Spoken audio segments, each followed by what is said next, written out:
What's going on, everybody, and welcome back to Comic Breakdown. Today we're hopping into One World Under Doom, issue number 5. Dormammu has come for Doom, and Doom has survived. Broken, depleted, but having bought the time he needed, Doom ensured that all Earth's heroes would survive. But Earth's heroes, they now have a dilemma on their hands. One that is for the Avengers a no-brainer. They can allow Earth to fall to Dormammu, or they can align with Doom and fight for Earth beside him, with Doom at his height. Some of our heroes, Thor, begins to question, are we doing the right thing? Is Doom what is best for Midgard? With that being said, let's dive into this breakdown. The Avengers, the Fantastic Four, the X-Men, each of them, all of them, now fight for Doom, with Earth's mightiest showing up on the battlefield. It is an all-out brawl against Dormammu. While they're on the battlefield, Doom starts giving commands. And though at first many are hesitant to follow his orders, they quickly see that Doom has the best interest of everybody in mind. That these are no parlor tricks. I'm not trying to play you. I'm trying to defeat Dormammu. Dormammu shocked that they would align themselves with Doom, with the Avengers and everybody else showing up on scene. This gave Doom the opportunity. They attack with everything they have. They attack him with prejudice. They keep him busy. That gives him the opportunity to recover the Eye of Agamotto, to use his powers to restore his own. And now, Doom demands that he kneels. Magic that is holding his bones together. Willpower to acknowledge the screaming agony of his body. To look it dead in the eye and then to ignore it. Last but not least, hate. Hate fueling all of it. He drops Dormammu down to his knees, and with a huge blast of electricity, a crackling of green energy, Dormammu vanishes. But he's not dead,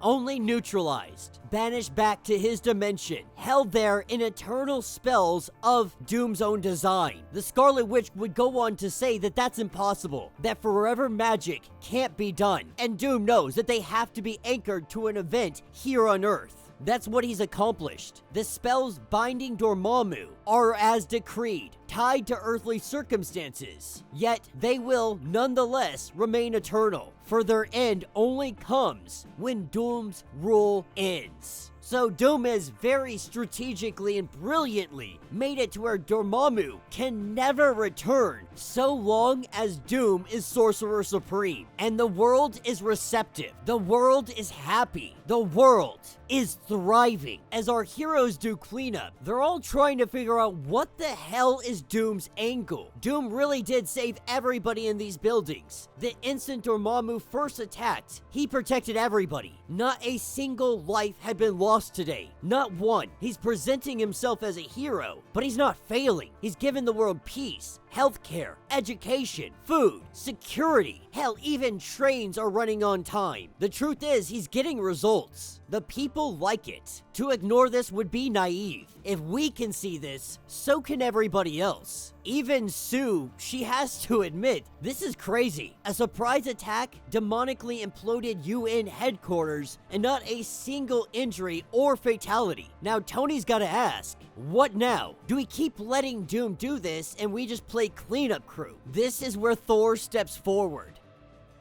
He has to put forth a question, and he asks all the heroes to truly think on this. Is it not possible that Doom truly is what is best for Midgard? Immediately, Iron Man deposes the idea, throws it off the table, saying don't let yourself fall into this trap. But the way Thor sees it, this isn't a trap. I'm asking you to consider this. Do it carefully. Thor is of Asgard, where the Allfather is both king and protector of the 10 realms. Odin demanded respect from mortals and gods alike, and he received it. The Allfather, he earned that title. Under his rule, each of the 10 realms were saved from calamity, disaster, ruin, across timeless eons. But Odin wasn't perfect either. None know that better than Thor himself, who is now king. But more often than not, Odin was what was best. He stood between them and absolute apocalypse. A great king and a great man. He made Asgard and all the other realms what they are today. And so Thor's been struggling with this idea. Are we so certain a system that has worked for every other realm, the realm of the world tree, since time immemorable, would here on Earth simply fail to work?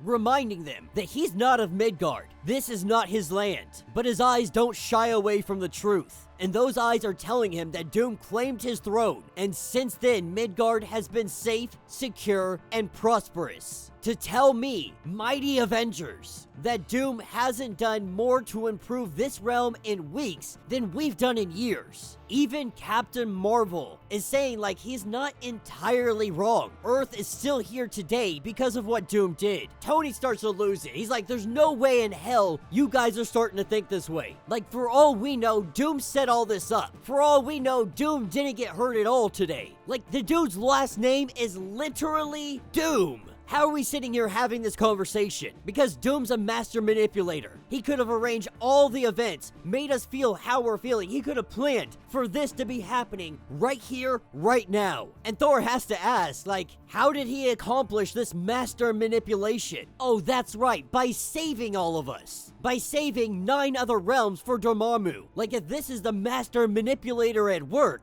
I hope Doom does it more often. Then, of course, the argument about freedom, about Earth being under an emperor. But obviously, Thor can't see it that way, being of Asgard under its king, just as countless others in Midgard themselves. Many nations in Midgard have some kind of dictatorship, some kind of monarch, a king, a queen. We're squabbling over semantics. Doom is at his highest. He has raised Midgard up with him. We all happily are now rid of Dormammu. Our victory is so good today, so complete, that not even death herself could come. These are things that we cannot ignore just because we don't like the man. But after this, we get a visitor. We get Maria Hill, director of S.H.I.E.L.D., or at least what's left of it, here to let them know that she knows why they keep losing. She knows why Doom keeps winning. Doom is hiding something that is big. She knows where it is, she knows how to get it. But to do this, it's gonna take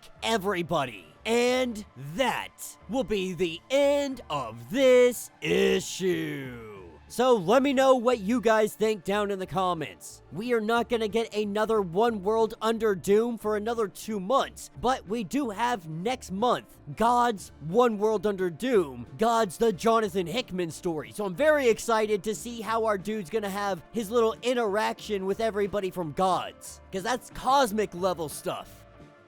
But this was an absolutely brilliant comic. You know, many people were asking this question. How can Thor sit here and not be okay with this? Not be okay with a kind of king, if you will, considering who he is, where he comes from. And this comic really addressed that. Thor coming forward and like, listen, man, like, I'm against Doom as much as everybody else when he's doing that dirt. You know what I'm saying? But right now, Doom is saving everybody. He is protecting Earth. Yeah, he's a man that wanted power. He wanted to be worshipped. He wanted to be praised, and he's getting all of that. But he's getting it because he's doing the right thing. He's saving everybody. He's protecting the world. Like, Thor was damn near ready to go stand side by side with Doom until Maria Hill showed up. Had she not shown up, we might have seen the Avengers start wearing a Doom symbol, you know what I'm saying? Rocking them green cloaks, bro. And it's hard to deny it. When you're given healthcare, education, the people literally are wanting for nothing. You are raising up the poorest. You are raising up your working class. You're rising up your low class, your middle class, your criminal class. You're bringing everybody a notch up. Society as a whole gets better. It gets you one step closer to that utopia. And having that right within your grasp, it's hard not to look at Doom and see everything he's done and not see a promising future. But I'm also glad that Thor did this, because no matter how bad Doom could could be. You need somebody to play devil's advocate, to really question yourself and be like, you know what? Doom has been a POS the entirety time we've known him. Usually people don't change, but maybe he has. And his actions are showing us that there is some kind of change. Now, whether that be fabricated because he's hiding something is a different story. But at face value, with no evidence to the contrary, Doom appears to be the hero the world needed. Now the question remains, what information can Maria Hill have? What has Doom been doing? What is shifting the tides of these battles? What is giving Doom favor? Let me know what you guys think. Let me know your thoughts. Let me know your theories. If you want to get caught up on everything going on with One World Under Doom, go ahead, check out the link in my description as well as the top of this video. It'll get you completely caught up on everything going on with this event. If you would like to support the channel, you can always do so by joining the channel membership. Much like Patreon, having multiple different tiers, from $1 to $50, from loyalty badges to comics every single month. Not only are you helping out the channel tremendously, you are getting tons of perks in the process. Now, if you're unable to do this, do me a favor, subscribe to the channel, like this video, hit that notification bell, and with that being said, until the next breakdown.